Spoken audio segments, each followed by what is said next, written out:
How to turn off the TikTok screen time. Hey guys, welcome back to the channel. If you want to turn off the screen time on TikTok, here is what you should do. First thing first, if you have set up the built-in screen time on the TikTok app, here is the option.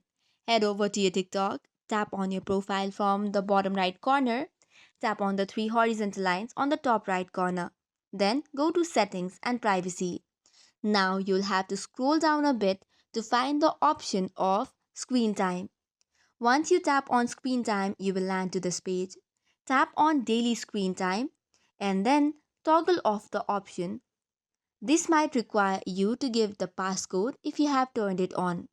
Similarly, the next way is from your device settings. For this, you have to head over to your device settings, scroll down and tap on the option of screen time.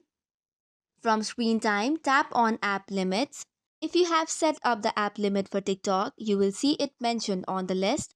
Tap on it and then tap on delete limit or toggle off the option. If you want to set up a new limit, you can just tap on add limit, head over to entertainment, choose on TikTok and set the app limit.